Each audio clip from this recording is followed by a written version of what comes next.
Hi guys, welcome to Restoration Roundup Week 2. You may have watched last week's. This is more of a video blog rather than specific project videos.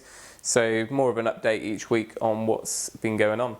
So last Saturday the girls went away for the day and I managed to get a good bit done in the dining room. The skirting boards in there haven't been done until recently, so it gave me a chance to get everything fixed in there. I also lined out the fireplace where basically it's just a small alcove. We're going to have a bit of a feature there. I've lined that out with some travertine stone tiles. Still got to do the surround on the front, but it's just for aesthetics. There's not going to be a log burner in there. We might get like a little electric effect one in the future. I've also managed to fit the remaining antique rim locks on some of the doors down here. There's one left to go, but I've still got to finish that door itself. But it's nice that we've actually got doors that close and stay closed now, and it's certainly helping with the heating, because for the last six, 7 months we haven't had doors at all in the downstairs of the house. So that's been a nice thing to get done. I'm also going to do a video on that, on finishing the pine doors, because we've been using the same product which we used for the floors and also this oak worktop behind me, which is an Osmo kind of wax oil finish. But recently I've started finishing that, the last stage, with beeswax with a really fine wire wool, and it's given a really nice result on those doors. So that might be of interest for some people. So I'm just going to do on the remaining door that I've got there, do a bit of a video on that, showing the different stages. Nice and easy to do. It's kind of a wipe on sort of finish, so hopefully that'll be of interest to some people. Stove, yeah, so the big news this week was the wood burner. We bought it last week. I'm trying to remember if we'd got it at the point I filmed last week's video. But anyway, I went to pick it up on Saturday morning. It was a demo stove from a shop, so it had been used, but it was it just been serviced, new fire bricks and all that sort of stuff. So it's a heavy bit of kit, but we managed to get it out of the car and moved it onto the fireplace for the week. And then yesterday I managed to get the chimney swept. The guys came and swept the chimney, and that's a job I wouldn't want to do. That's a messy one.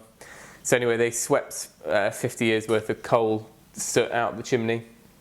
It's like a scene from Mary Poppins here, without singing, less smiling.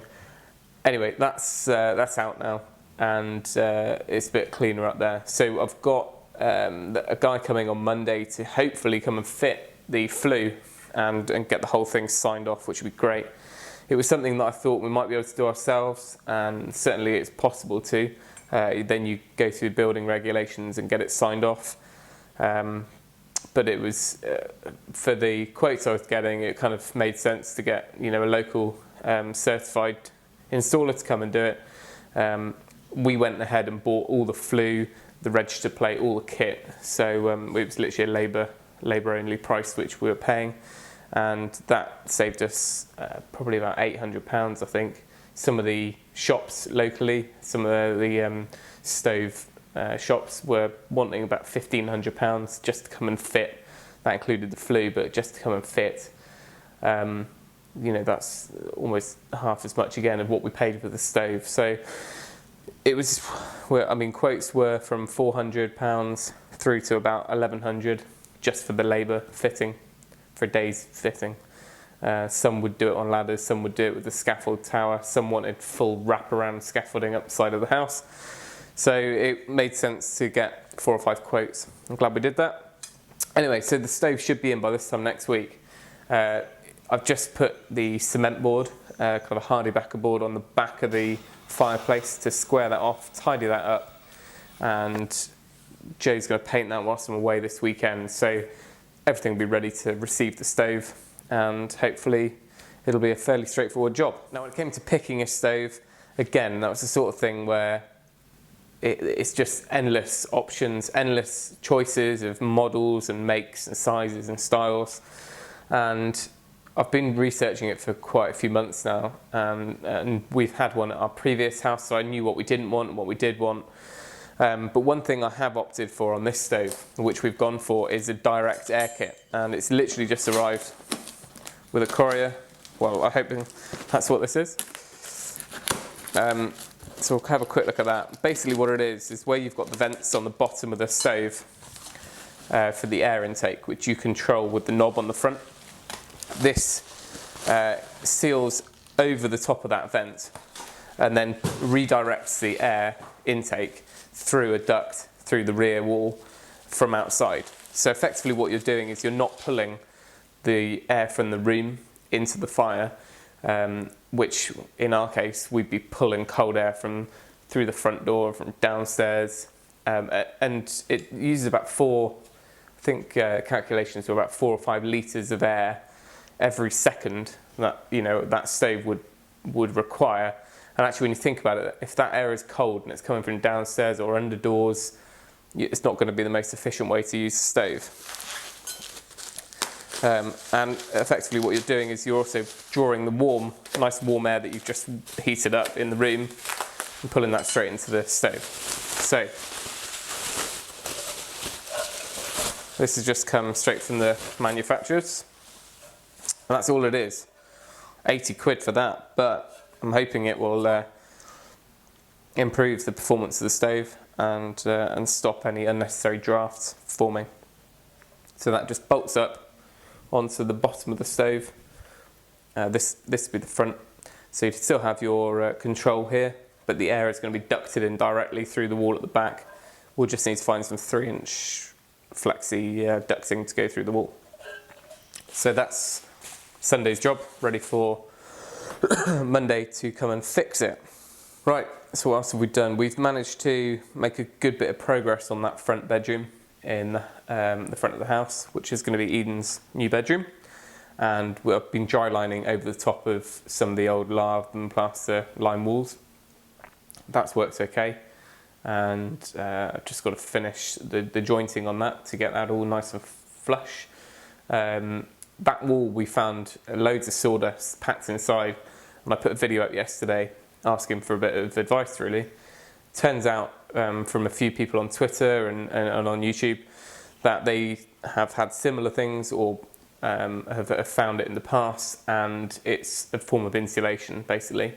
So not particularly great in a fire, I would imagine. So we are going to pull it all out and stick it on the compost heap, which was another suggestion, kind of mulch it in. So it's just a really fine sawdust. So when we come to do the bathroom, we'll pull it out. So I'll finish the bedroom off for now. I'm hoping the window for that front bedroom will arrive in the next day or two, because I really need to get that in. I can't plaster the remaining masonry walls until that window's in. So that's the big push for this week. Get the stove fitted. That's kind of out of my hands. I'm hoping that will just be a case of giving the guys all the stuff and they'll fit that. So that front bedroom I really want to try and get at least to a decorating point this week. So I've also been doing a little bit more pruning on those apple trees. There's 2 more left to do. It's quite a challenge. They're old standard trees, so rather than being grafted onto a rootstock, which kind of keeps the tree slightly smaller normally, these are trying to grow up. So what we're doing is undoing kind of 30 or 40 years of just natural growth to try and grow the trees down and out a bit so we can kind of reach up and pick the apples rather than being miles up on a ladder and you don't get around to picking them, then they fall and rot. And so it's more for kind of ease of picking and actually creating a tree which looks nicer than just being kind of straggly.